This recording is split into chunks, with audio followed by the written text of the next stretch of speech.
नमस्कार दोस्तों, जैसा कि आप सभी जानते हैं कि आज दिनांक 11/12/2024 को दीनदयाल उपाध्याय गोरखपुर विश्वविद्यालय के बीए थर्ड सेमेस्टर का एजुकेशन का पेपर हुआ है। पेपर कोड था EDU 202 और पेपर ID था 1260। पेपर का नाम है conceptual framework of education second. आज हम उसके आंसर की को देखेंगे। अगर आप चैनल पर नए हैं तो चैनल को लाइक, शेयर एंड सब्सक्राइब करना न भूलें। तो आइए, पहला प्रश्न पूछा गया था, डॉक्टर BR अम्बेडकर के अनुसार संविधान के नीति निर्देशक सिद्धांतों की मुख्य विशेषताएं निम्नलिखित में से क्या हैं?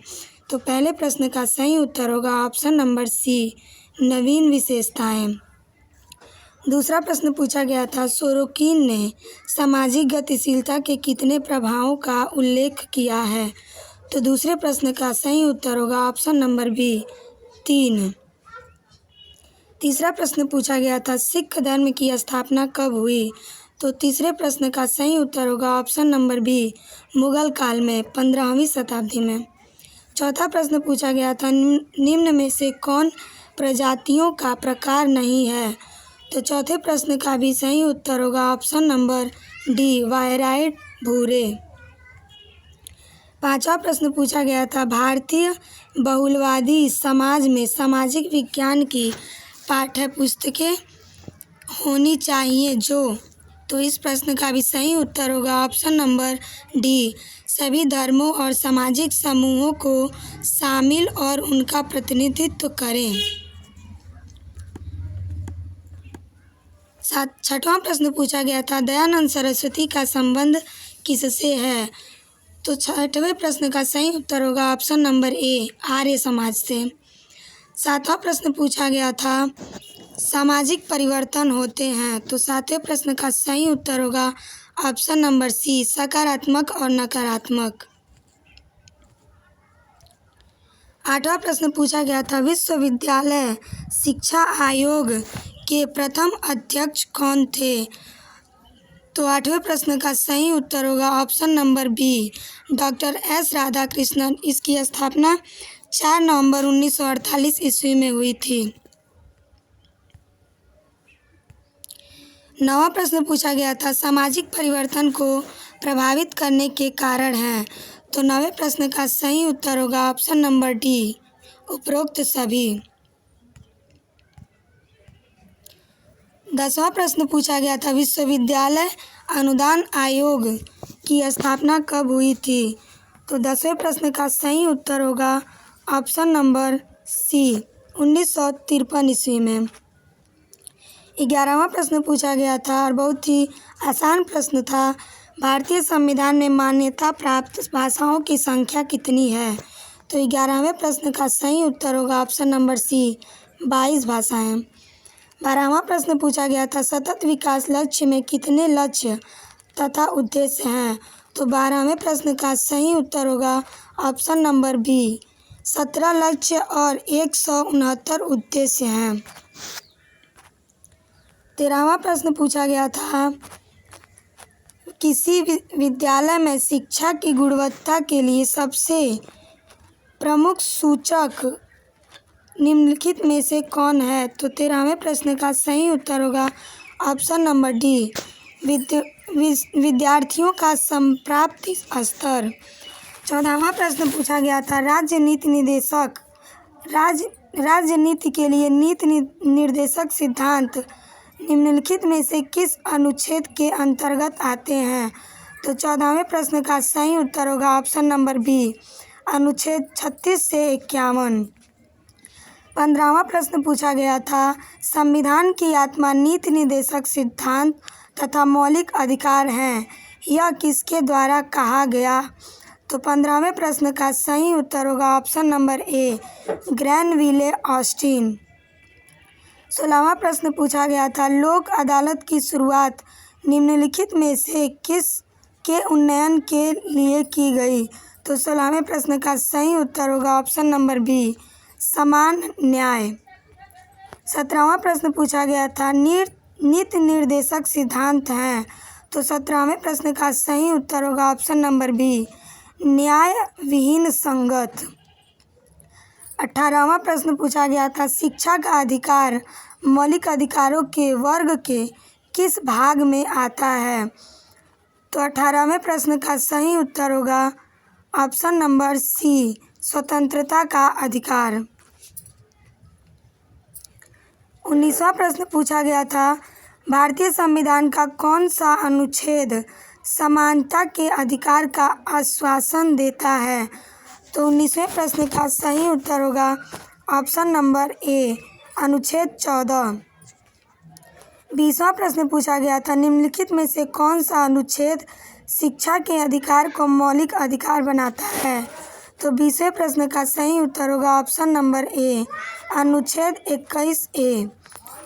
21वां प्रश्न पूछा गया था, निम्नलिखित में से कौन चक्रीय सामाजिक परिवर्तन का एक उदाहरण है? तो 21वें प्रश्न का सही उत्तर होगा ऑप्शन नंबर डी, प्रजातंत्र का उद्भव। 22वां प्रश्न पूछा गया था, विद्यालय एक सामाजिक संस्था है क्योंकि? 22वें प्रश्न का सही उत्तर होगा ऑप्शन नंबर डी, उपरोक्त सभी। 23वां प्रश्न पूछा गया था, भारतीय परिप्रेक्ष्य में से कौन स्तरीकरण तंत्र बंद प्रकार का है? तो 23वें प्रश्न का सही उत्तर होगा ऑप्शन नंबर डी, जाति। 24वां प्रश्न पूछा गया था, समाजशास्त्री राइट मिल्स किस देश से संबंधित हैं? तो 24वें प्रश्न का सही उत्तर होगा ऑप्शन नंबर बी, अमेरिका। 25वां प्रश्न पूछा गया था, बहुलवाद अथवा अनेकावाद है? तो 25वें प्रश्न का सही उत्तर होगा ऑप्शन नंबर डी, उपरोक्त सभी। 26वां प्रश्न पूछा गया था, भारतीय संविधान में स्वतंत्रता का अधिकार किस अनुच्छेद में वर्णित किया गया है? तो 26वें प्रश्न का सही उत्तर होगा ऑप्शन नंबर सी, अनुच्छेद 19 में। 27वां प्रश्न पूछा गया था, मौलिक अधिकारों का संरक्षक कौन है? तो 27वें प्रश्न का सही उत्तर होगा ऑप्शन नंबर बी, सर्वोच्च न्यायालय। 28वां प्रश्न पूछा गया था, कथन है किसी का, स्तरीकरण समाज का वह क्रमबद्ध विभाजन है जिसमें संपूर्ण समाज को कुछ उच्च अथवा निम्न सामाजिक इकाइयों को विभक्त कर दिया जाता है। तो 28वें प्रश्न का सही उत्तर होगा ऑप्शन नंबर बी, मूरे महोदय का है। 29वां प्रश्न पूछा गया था, सामाजिक कुप्रथा नहीं है? तो 29वें प्रश्न का सही उत्तर होगा ऑप्शन नंबर बी, विधवा विवाह। 30वां प्रश्न पूछा गया था, लिंगीय विभेद का कारण नहीं है? तो 30वें प्रश्न का भी सही उत्तर होगा ऑप्शन नंबर बी, जागरूकता। 31वां प्रश्न पूछा गया था, सामाजिक पद में कोई भी परिवर्तन सामाजिक गतिशीलता है, यह कथन है? तो 31वें प्रश्न का भी सही उत्तर होगा ऑप्शन नंबर बी, बोगार्डस महोदय का। 32वां प्रश्न भी पूछा गया था, लोगों के एक सामाजिक समूह से दूसरे सामाजिक समूह में गमन को ही सामाजिक गतिशीलता कहते हैं, यह कथन है? तो 32वें प्रश्न का सही उत्तर होगा ऑप्शन नंबर ए, सोरोकिन महोदय का। 33वां प्रश्न पूछा गया था, क्षैतिज गतिशीलता निम्न में किससे संबंधित है? तो 33वें प्रश्न का सही उत्तर होगा ऑप्शन नंबर बी, स्तरीकरण में अविचलता। 34वां प्रश्न पूछा गया था, सोशल क्लास एंड स्ट्रैटिफिकेशन नामक पुस्तक किसने लिखी है? तो 34वें प्रश्न का सही उत्तर होगा option number D, max weber ने। 35वां प्रश्न पूछा गया था, एक सामाजिक वर्ग से दूसरे वर्ग की ओर गति को कहते हैं? तो 35वें प्रश्न का सही उत्तर होगा ऑप्शन नंबर ए, सामाजिक गतिशीलता। 36वां प्रश्न पूछा गया था, सहस्त्राब्दी विकास लक्ष्य की संकल्पना की गई थी? तो 36वें प्रश्न का सही उत्तर होगा ऑप्शन नंबर डी, ये सभी।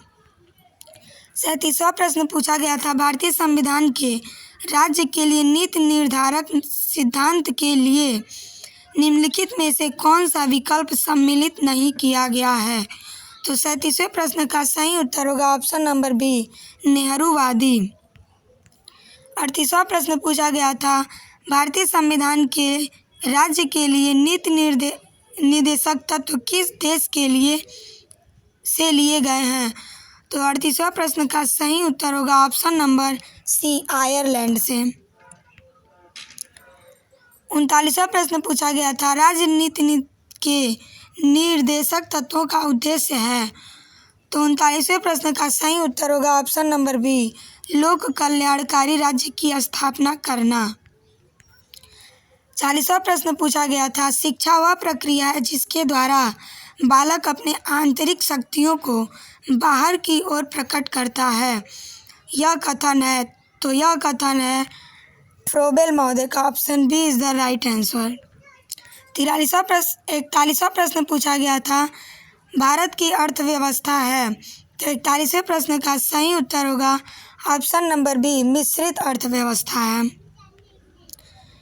42वां प्रश्न पूछा गया था, निम्नलिखित में से कौन सामाजिक अस्थिरीकरण विशेषता नहीं है?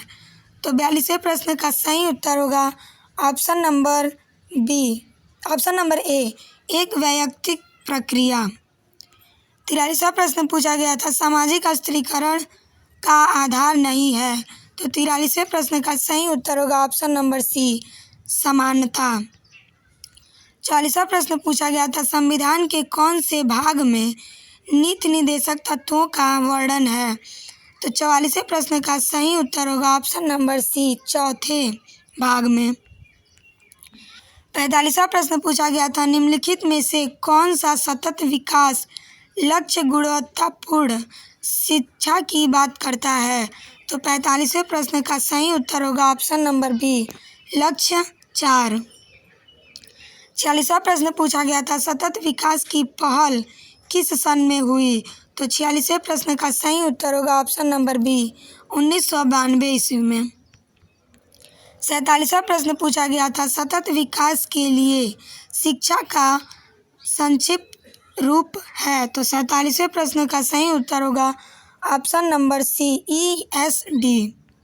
48वां प्रश्न पूछा गया था, निम्नलिखित में से कौन सा शैक्षिक विकास सूचक वर्तमान समय में संयुक्त राष्ट्र के द्वारा निर्मित मानव विकास सूचकांक में प्रयोग किया जाता है?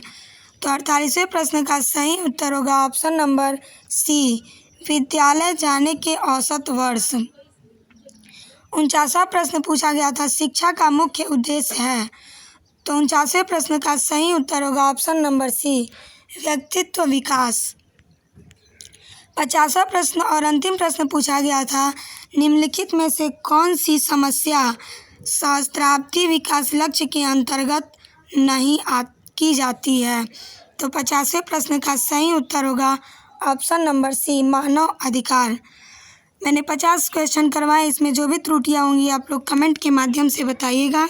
अगर आपको वीडियो पसंद आए तो आप लोग लाइक, शेयर एंड सब्सक्राइब करना न भूलें। धन्यवाद।